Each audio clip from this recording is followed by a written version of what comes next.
Chapter 102. The Bounty Hunters. She opens her eyes to a strangeness. So much is missing and set aside. So much is she hollow? Is she dead? Is she... You're awake. Wonderful. Oh, Rico's not here to see it. A warm and happy voice exclaims as she sits up in confusion. Rico? Who? The woman's fur is jet black with yellow highlights, and her stance is strong and graceful as she rushes up. Her movements somewhat concealed by a large black coat that hangs down to just over her ankles and upper heel. Hints of armor and a few obvious weapons are visible. Who are you? Wait, who am I? You were hurt. Terrible people did worse things to you. Your body has healed, but your mind, your soul, your memories are gone. But that you can speak, that you're aware of the self, that's a good sign. It means you will get better. The stranger says softly, her gentle voice completely at odds with her apex predator appearance, one that's hauntingly familiar but still utterly vague. Who are you? I'm Onyx Manglemaw Bravo. Where we are is on the bounty hunting ship the Chainbreaker.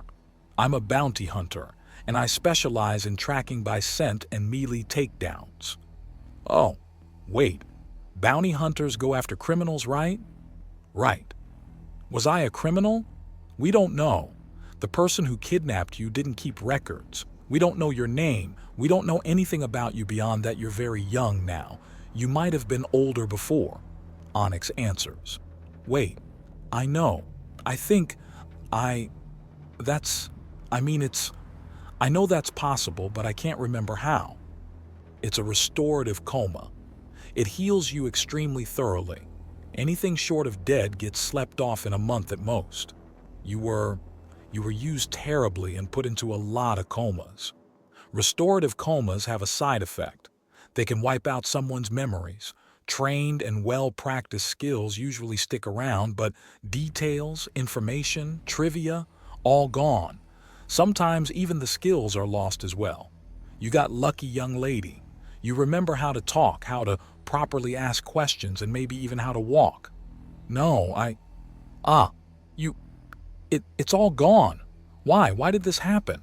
She demands, and the larger woman sits next to her on the bed. Greed. It's always one of three things when someone does something awful: greed, stupidity, or pain. There is great value of the organs of a people. Many faiths and societies refuse to use the restorative comas.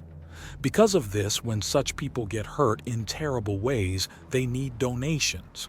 You were harvested time and again for your organs, and they restored you over and over again for it. Their greed made them see you as nothing but a way to make money. Onyx explains, and she can feel the world falling away from her. The sheer sense of violation and the urge to reach in and rip out the parts of herself that were grown in her flashes through her mind for a moment. Why would you tell me this? This is horrible. Why would you? Why would you tell me that? She demands. Because you deserve the truth. I'm not going to lie to you. I wish you would. What does knowing this help me? What does anything help me? I was already dead. It would have been better to take a knife and... No! Onyx exclaims, grabbing her round the shoulders and shaking her. Never wish for death. It's a surrender. It's letting the slags who hurt you win. But I don't even have a name anymore. Every part of me's been ripped out and sold. I'm nothing.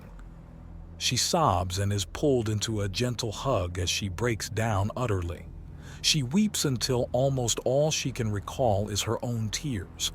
It feels like an eternity. She knows it's barely minutes. Time is rocketing by.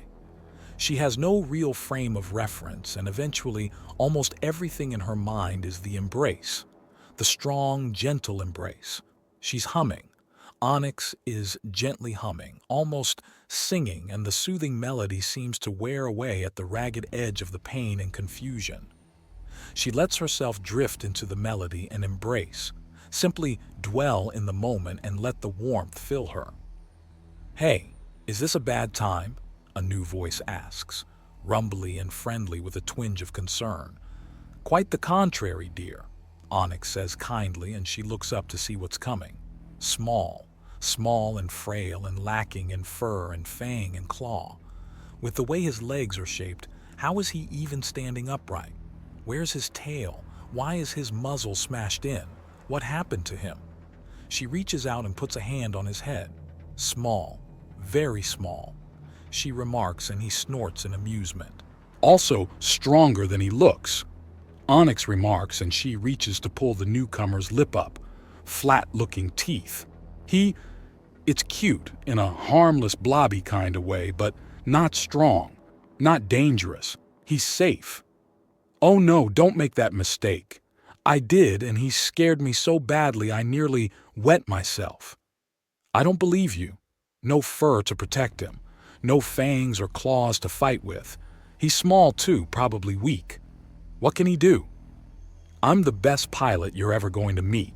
I've been trained in dozens of different classes of weapon, from melee to range demolitions, hand-to-hand takedowns. Oh, and I've gotten pretty good with ship weaponry. Leading my plasma and pinpoint directing lasers at the same time is a juggling act, but one worth learning, he explains. This is Rico Bravo, my husband. Onyx explains, and she looks from Onyx to Rico and back again. He's smaller than me, and you're way bigger than me. How could he be able to do any of that? With exuberance? Rico asks. I don't think that's the right word, Onyx muses. Does it mean excitement or joy? Rico asks for clarification. Yes, she answers. Then I did. I love my job and all the fun parts that come with it. He boasts with a big smile as she tries pushing down on him to see if he's as frail as he looks. He doesn't move. Instead, he reaches up at her and pushes down on her head. She can feel a pressure sink her into the bed a little. You're strange, she says, and he chuckles. Meaning that everything's boring from here on out. Get ready for Dullsville. Rico jokes, and she just blinks in confusion.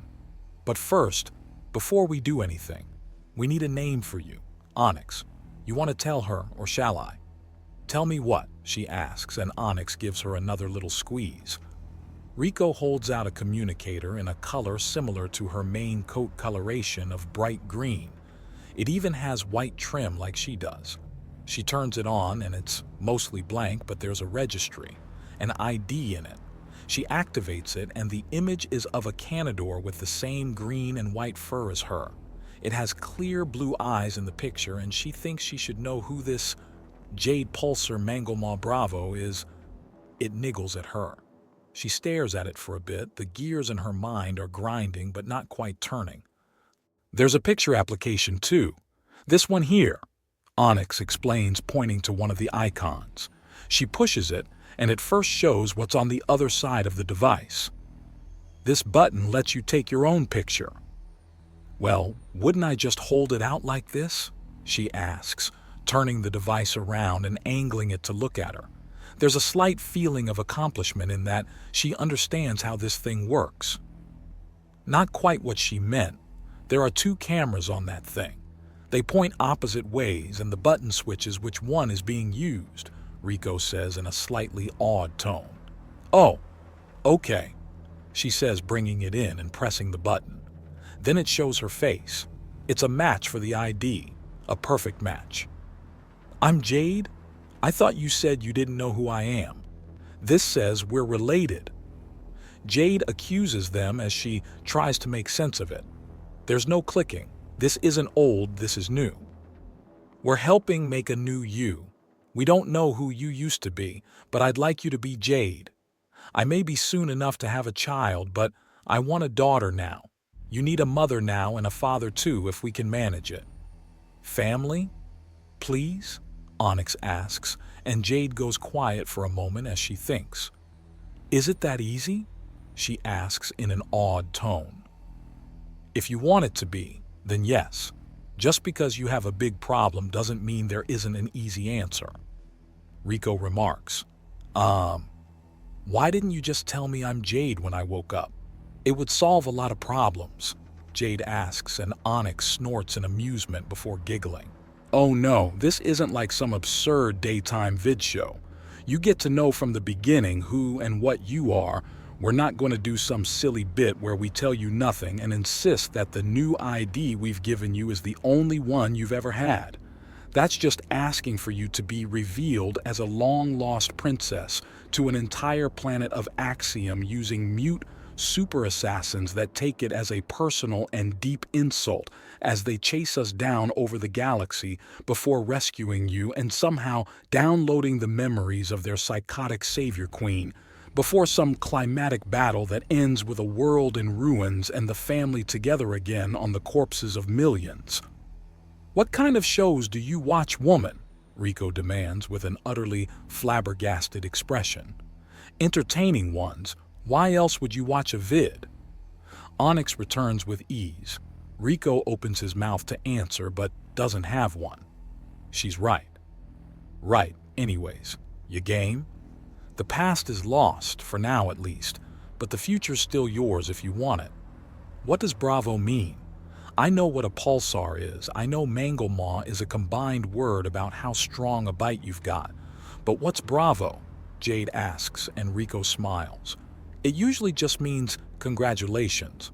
But in the older days, before a fair amount of language drift, it meant some kind of bandit or criminal on the run. It's kind of ironic that I'm a bounty hunter and as such a lawman with a name like Bravo, but hey. Rico comments with a shrug. Okay. So, you're married to each other. Jade starts putting things together. So that's why the last two are Manglemaw Bravo. Jade is for the color of my fur. Why Pulsar? For good luck and to guide the way. If you feel lost, look to the stars. They're yours for the taking if you'll just reach for them. Rico remarks. What? But I give you the name Jade and Manglemaw, in the traditions of my family. My family chooses names of power. Rico literally means powerful leader. Rico remarks.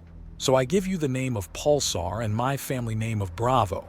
Pulsars are heavenly bodies so powerful even stars dance to their whims. Really? Jade asks and Rico nods. So, want to be our daughter? Onyx asks and then lets out a little woof at the sheer force of Jade's hug. Banner Alpha, we're going with Banner Alpha, Rico says into his communicator as Jade bursts into tears of joy and sheer relief. There. This is just the first of many steps, Onyx assures her.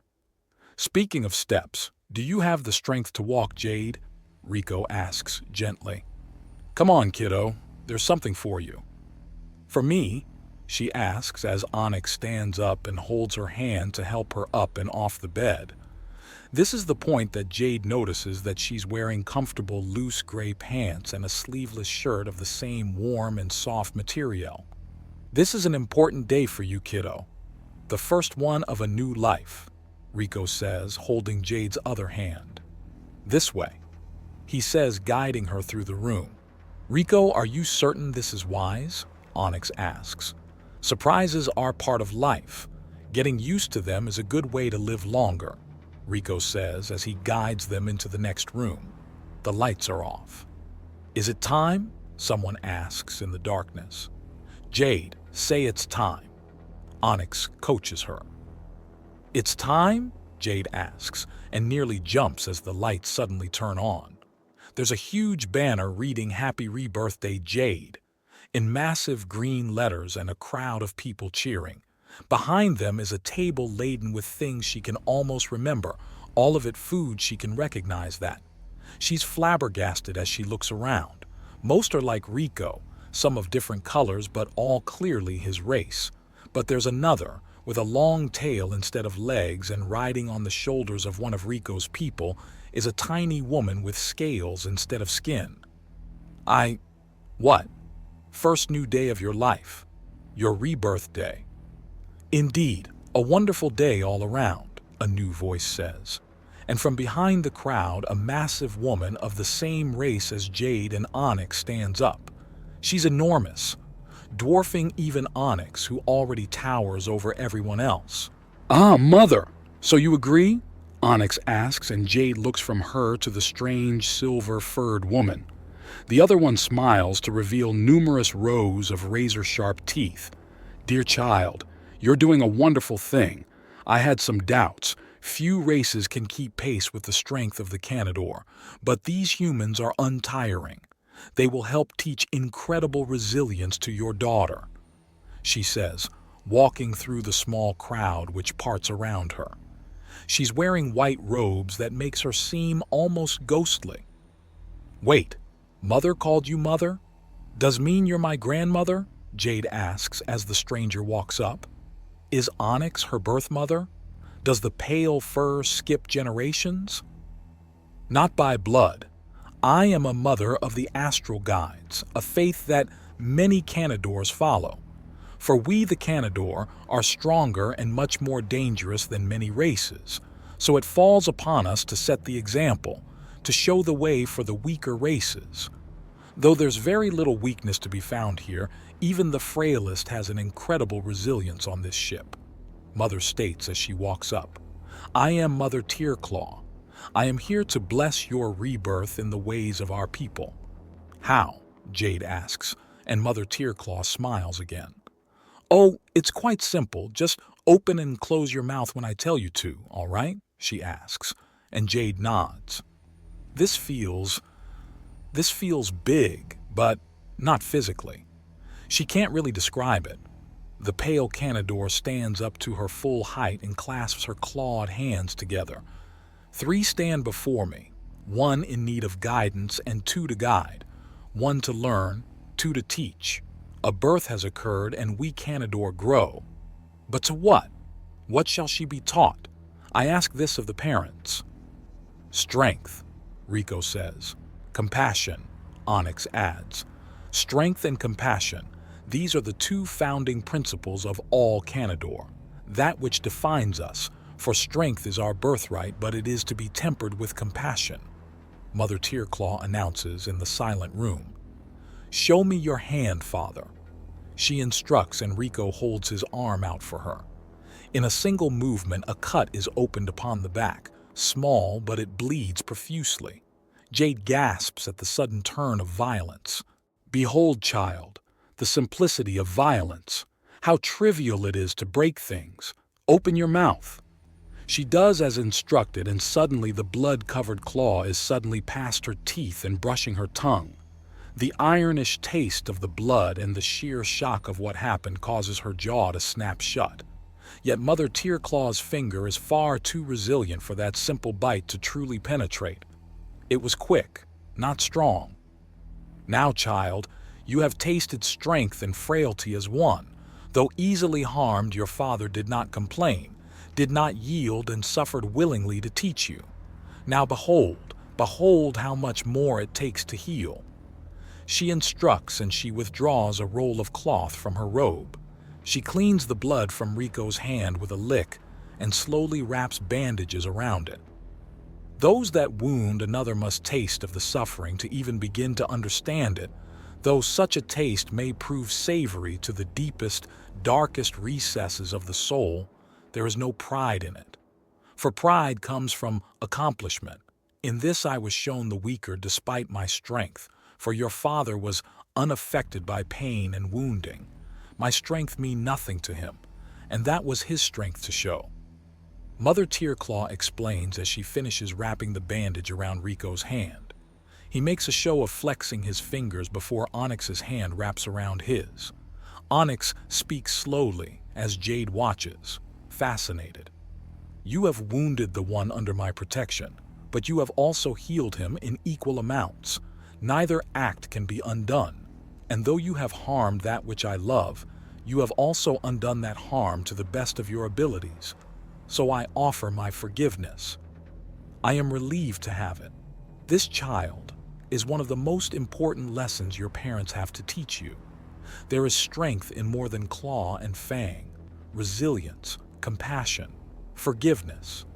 These are things that must be learned, things that must be taught. They seem so small compared to so much, yet those loud, powerful, feigning things, they wear themselves into nothingness against resilience, are blunted by compassion and shattered by forgiveness. Do you understand, child?" Mother Tearclaw asks. I think so," Jade says, and she nods with a smile. Perhaps you do, but you have your whole life in the astral sea to learn and to teach in turn. Now, child, you have been blessed to witness the true strength within Canador. Be blessed and live well. Mother Tearclaw finishes before leaning over and kissing Jade on the muzzle. Now then, the official bits are done. Time to party. I'm very curious as to what goes into a human cake. Care to find out with me, child? Is this part of the... Jade asks, now thoroughly confused. Rico pats her on the shoulder with his bandaged hand. Nah, you did great. You've got your blessing. You've got your mother and me, as well as a bunch of unofficial uncles over there, a cousin and an aunt. So, let's have some fun, he says, just before Onyx hugs her tightly. It's so wonderful. I've wanted a daughter so long, and now I not only have you but your little sister on the way. When she reaches her growth, she'll need this too. I doubt we'll be here, Mother, but if we are, would you be willing to bless her as well? Onyx asks, and Mother Tearclaw laughs. I'd be delighted, especially if these cupcakes are on offer then as well. The priestess calls out from nearby the food table. The cake is unmarred, but a series of miniature ones are on a plate that the holy woman is clearly feasting from.